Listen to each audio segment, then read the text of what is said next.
Welcome back to my channel. मैं हूं रमेश चौधरी और आज हम पढ़ेंगे जनसंख्या घनत्व के बारे में।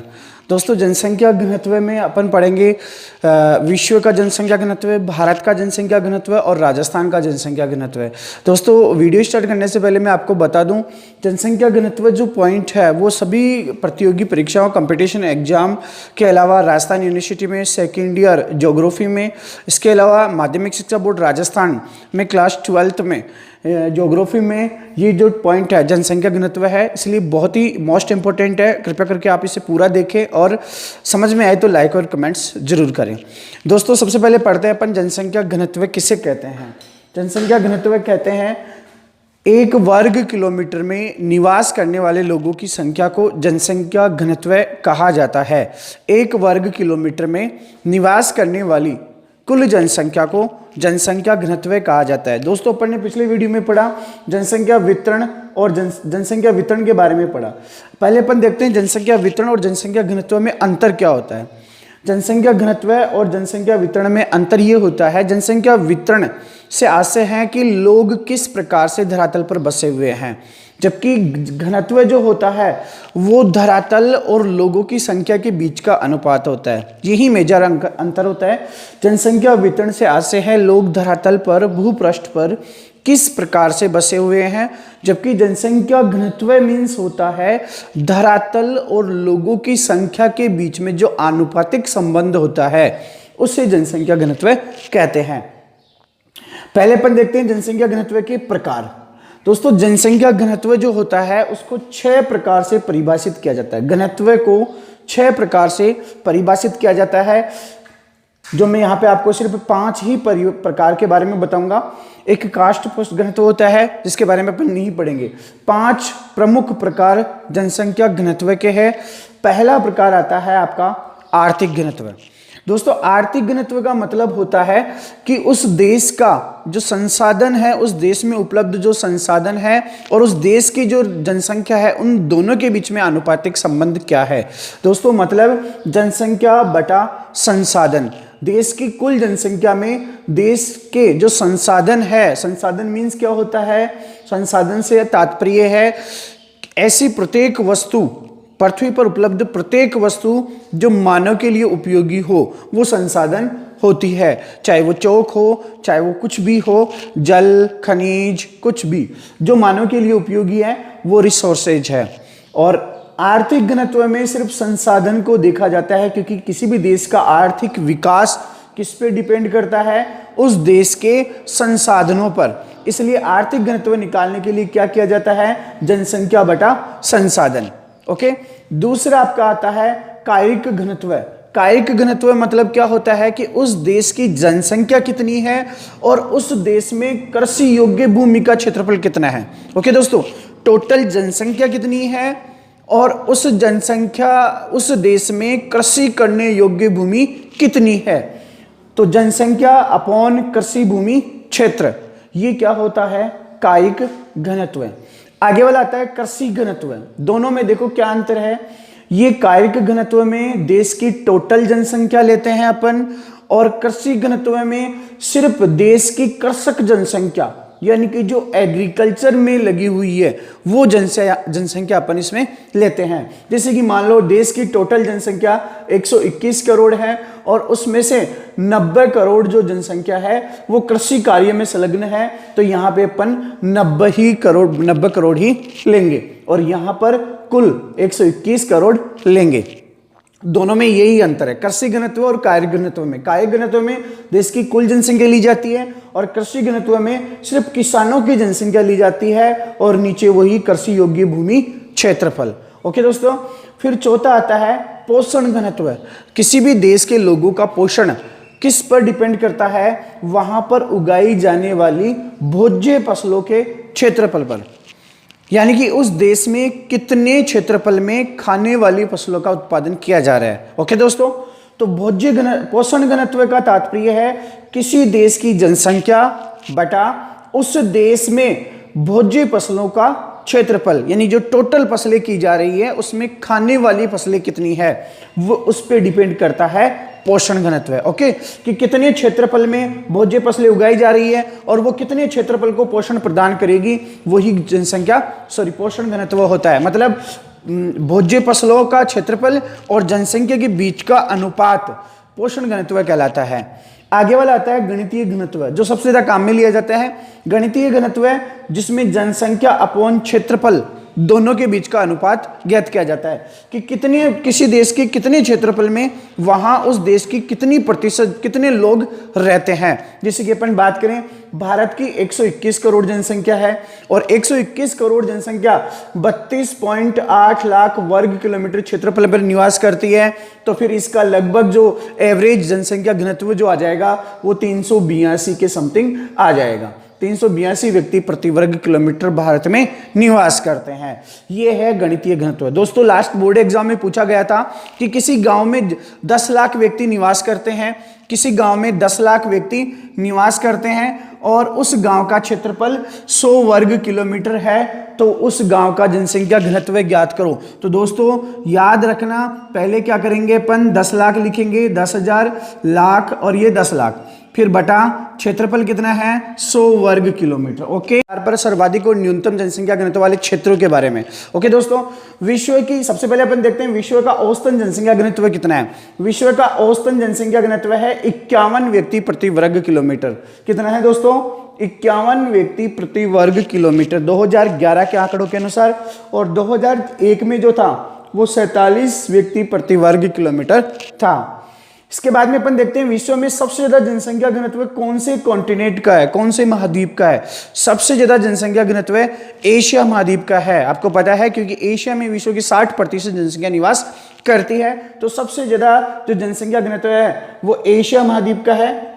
एशिया महाद्वीप का जो जनसंख्या घनत्व है वो 132 व्यक्ति प्रति वर्ग किलोमीटर है। दोस्तों 132 व्यक्ति प्रति वर्ग किलोमीटर। और सबसे कम जो है जनसंख्या घनत्व है ओशिनिया का है। ओशिनिया कॉन्टिनेंट जिसमें ऑस्ट्रेलिया, न्यूजीलैंड और फिजी को शामिल किया जाता है, उसका जनसंख्या घनत्व है 4 व्यक्ति प्रति वर्ग किलोमीटर। कितना है दोस्तों, 4 व्यक्ति प्रति वर्ग किलोमीटर। विश्व का 51, सबसे ज्यादा एशिया का 132, सबसे कम कौन से महाद्वीप का, ओशिनिया का 4। अब देखते हैं क्षेत्र या देश। विश्व में सबसे ज्यादा जनसंख्या घनत्व वाला क्षेत्र या देश, अगर क्षेत्र पूछा जाता है तो आप सिंगापुर बताओगे।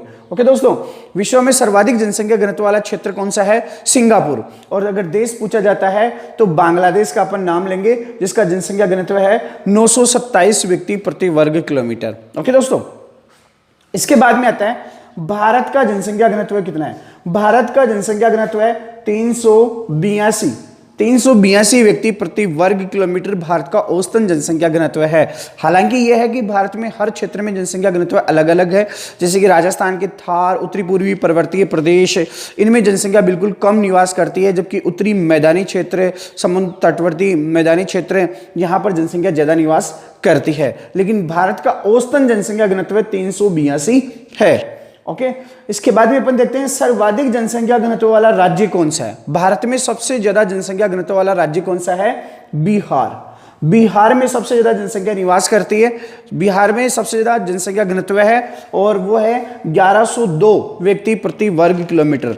बिहार का औसतन जनसंख्या घनत्व है 1102 व्यक्ति प्रति वर्ग किलोमीटर। और सबसे कम जनसंख्या घनत्व वाला जो राज्य है, राज्य की बात कर रहे हैं दोस्तों, सबसे कम जनसंख्या घनत्व वाला राज्य है अरुणाचल प्रदेश। अरुणाचल प्रदेश, जिसका जनसंख्या घनत्व है 17 व्यक्ति प्रति वर्ग किलोमीटर। ओके दोस्तों, ये हुई भारत की बात। अब बात करते हैं अपन राजस्थान की। राजस्थान का जनसंख्या घनत्व कितना है। राजस्थान का औसतन जो जनसंख्या घनत्व है वो है 201 व्यक्ति प्रति वर्ग किलोमीटर। 201 व्यक्ति प्रति वर्ग किलोमीटर राजस्थान का औसतन जनसंख्या घनत्व है। अब बात करें सर्वाधिक जनसंख्या घनत्व वाला जिला कौन सा है। सबसे ज्यादा जनसंख्या घनत्व वाला जिला है जयपुर, और सबसे ज्यादा जनसंख्या भी जयपुर में ही निवास करती है। जयपुर का जनसंख्या घनत्व है 598 व्यक्ति प्रति वर्ग किलोमीटर। कितना है दोस्तों, 598 व्यक्ति प्रति वर्ग किलोमीटर। और सबसे कम जनसंख्या घनत्व वाला जो जिला है वो है जैसलमेर। जिसमें सबसे कम जनसंख्या भी निवास करती है, और इसका उतना ही है जितना अरुणाचल प्रदेश का जनसंख्या घनत्व है। जैसलमेर और अरुणाचल प्रदेश का जो जनसंख्या घनत्व है वो बराबर ही है, 17-17। सबसे कम जनसंख्या घनत्व वाला राज्य अरुणाचल प्रदेश और सबसे कम जनसंख्या घनत्व वाला जिला जैसलमेर। दोनों में 17-17 व्यक्ति प्रति वर्ग किलोमीटर निवास करते हैं। दोस्तों इसके बाद में अपन देखते हैं कि विश्व जनसंख्या वितरण और घनत्व को प्रभावित करने वाले कारक कौन कौन से हैं। दोनों के कारक सेम ही होंगे। विश्व की जनसंख्या वितरण को प्रभावित करने वाले कारक या जनसंख्या घनत्व को प्रभावित करने वाले कारक, ऐसे कौन कौन से फैक्टर है जिनको देखकर जनसंख्या वहां पर, जनसंख्या वितरण को प्रभावित करने वाले फैक्टर कौन से कारकों को देखकर जनसंख्या वहां पर रहना पसंद करती है। ओके दोस्तों, पॉइंट ऐसा होगा, जनसंख्या वितरण या फिर जनसंख्या घनत्व को प्रभावित करने वाले कारकों को बताइए। ये जो कारक होते हैं ये 4 प्रकार के कारक हैं। कुछ भौतिक कारक हैं, कुछ आर्थिक कारक हैं, कुछ सामाजिक और सांस्कृतिक कारक हैं और कुछ राजनीतिक कारक हैं जिनको देखकर लोग रहना पसंद करते हैं। भौतिक कारक में क्या क्या शामिल किया जाता है? किसी क्षेत्र की स्थिति और वहां की जलवायु। दोस्तों मैं आपको बता दूं, ग्लोब में जिस अक्षांश पर जो देश बसा हुआ है उस देश की जलवायु उस अक्षांशीय विस्तार के अकॉर्डिंग होगी। जैसे अगर मैं बात करूं, 2 क्षेत्र भूमध्य रेखा और इसके अलावा उत्तरी ध्रुव व दक्षिणी ध्रुव, ये दोनों ध्रुव है 90 डिग्री दोनों साइड में, उत्तरी अक्षांश या फिर दक्षिणी अक्षांश या फिर 0 डिग्री अक्षांश, तीनों जगह पर जनसंख्या जो है वो बिल्कुल न्यून बसी हुई है। जिसका कारण क्या है? उसकी स्थिति जो है, एक भूमध्य रेखा पर बहुत उच्च तापमान पाया जाता है, भूमध्य रेखा पर उच्च तापमान पाया जाता है और ध्रुवों पर बिल्कुल न्यून तापमान पाया जाता है, बहुत कम तापमान पाया जाता है। तो ऐसी स्थिति में लोग वहां पर रहना पसंद नहीं करेंगे, इसलिए वहां पर जनसंख्या का बसाव कम होता है या जनसंख्या कम पाई जाती है, विरल रूप से पाई जाती है।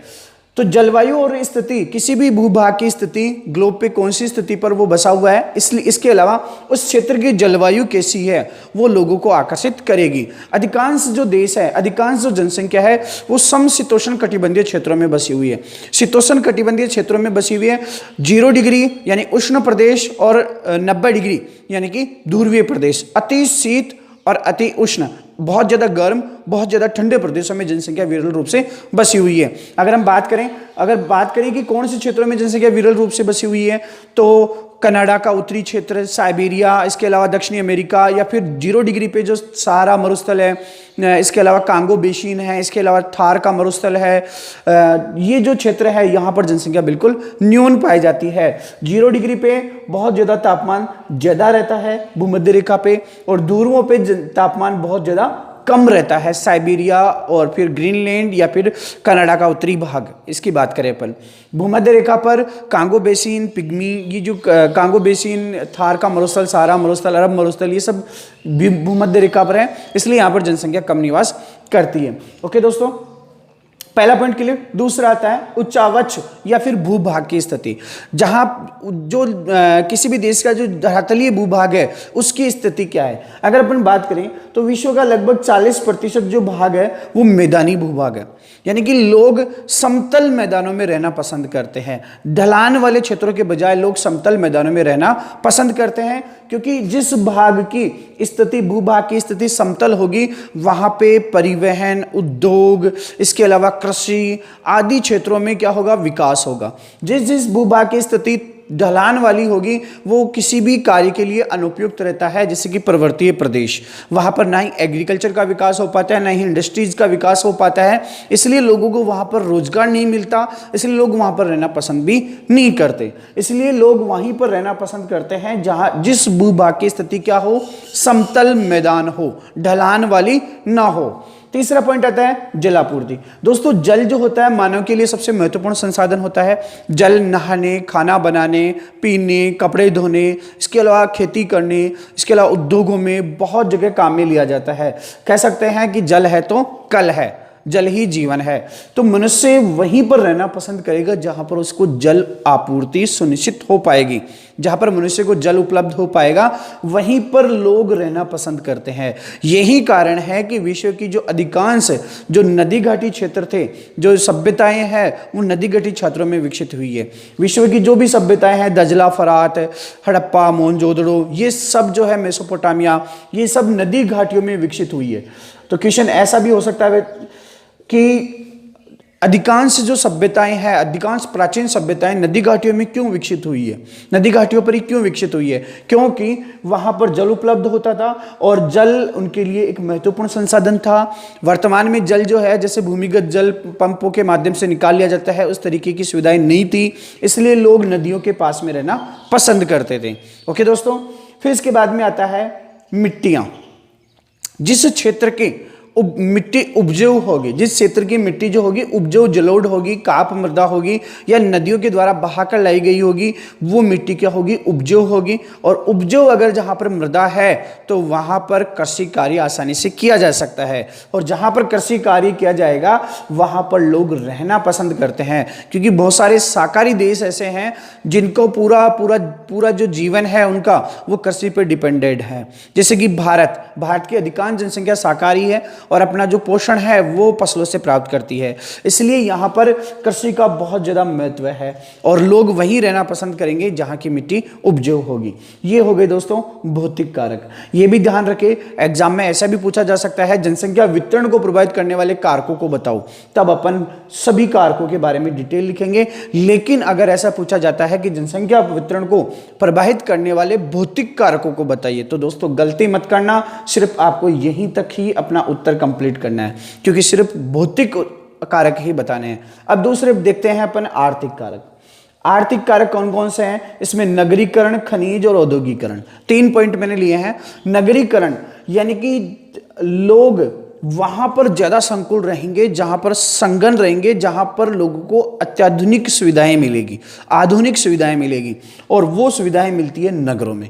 इसीलिए नगर जो होते हैं संगन बसे हुए होते हैं। नगरों में जो होता है हर प्रकार से लोगों को रोजगार मिलता है, शिक्षा सुविधाएं मिलती है, चिकित्सा सुविधाएं मिलती है, इसके अलावा हर प्रकार की वस्तु उनके लिए उपलब्ध होती है, इसलिए लोग नगरों में रहना पसंद करते हैं। उच्च श्रेणी का जीवन यापन करने के लिए लोग नगरों में रहना पसंद करते हैं। ओके, दूसरा आर्थिक कारक है खनिज। जहां पर खनिज उपलब्ध होंगे दोस्तों, जहां पर लोगों को खनिज प्राप्त होंगे वहीं पर लोग रहना पसंद करेंगे। क्यों? क्योंकि खनन कार्यों में लोगों को रोजगार मिलेगा और उनकी आजीविका चलेगी। तो जहां पर खनिज निकाला जाता है वो क्षेत्र भी संघन बसे हुए क्षेत्र होते हैं। इसके बाद में आता है औद्योगिकरण। जहां पर उद्योगों का विकास हो जाता है, जहां पर उद्योगों का एक उद्योग का विकास हुआ, लोग वहां पर काम करने के लिए आए और वहां पर पास में अपने घर बनाने शुरू कर दिए। फिर धीरे धीरे एक उद्योग से जुड़ा हुआ दूसरा उद्योग स्थापित होता है, फिर तीसरा होता है, और धीरे धीरे ये बढ़ते बढ़ते एक नगर का रूप ले लेता है। इसी प्रकार से यहाँ पे जनसंख्या बढ़ जाती है। तो उद्योग भी जो होते हैं वो भी जनसंख्या को अपनी ओर आकर्षित करते हैं। ये आर्थिक कारक हुए। इसके बाद में आता है सामाजिक और सांस्कृतिक कारक। दोस्तों कुछ मनुष्य जो होता है, मनुष्य का एक मुख्य जो आधार होता है वो समाज होता है। मनुष्य प्राणी जो होता है वो एक सामाजिक संगठन से जुड़ा हुआ प्राणी होता है। लोग अपने समाज, अपनी संस्कृति के लोगों के पास में रहना पसंद करते हैं, लोग अपनी ही समाज के लोगों के पास में रहना पसंद करते हैं। इसलिए यह भी एक कारण है जनसंख्या के वितरण का। कुछ भारत में कुछ नगर ऐसे हैं जो संस्कृति या धर्म की वजह से बसे हुए हैं, जैसे कि पुष्कर, हाँ, इसके अलावा आगरा, है ना, तो बहुत सारे, मथुरा, वृंदावन, बहुत सारे ऐसे नगर हैं जो संस्कृति की वजह से, वहाँ की धर्म की वजह से, संस्कृति की वजह से, अपने समाज की वजह से संगन बसे हुए क्षेत्र हैं। इसके बाद में आता है राजनीतिक कारक। कुछ राजनीतिक कारक भी होते हैं जो जनसंख्या वितरण को प्रभावित करते हैं। राजनीतिक कारक जैसे कि किसी क्षेत्र में राजनीतिक अस्थिरता पाई जाती है, जैसे कि अफगानिस्तान में राजनीतिक अस्थिरता पाई जाती है, इसलिए लोग वहां पर जनसंख्या कम रहती है। अगर अपन भारत की बात करें, जम्मू कश्मीर, अरुणाचल प्रदेश, मेघालय, नागालैंड, इन क्षेत्रों में आंतरिक आतंकवादी गतिविधियां चलती रहती है, कुछ घटनाएं चलती रहती है, लोगों को सुरक्षा नहीं मिलती, इसलिए लोग वहां पर कम रहते हैं। तो ये राजनीतिक कुछ कारण हैं जिसकी वजह से भी लोग संघ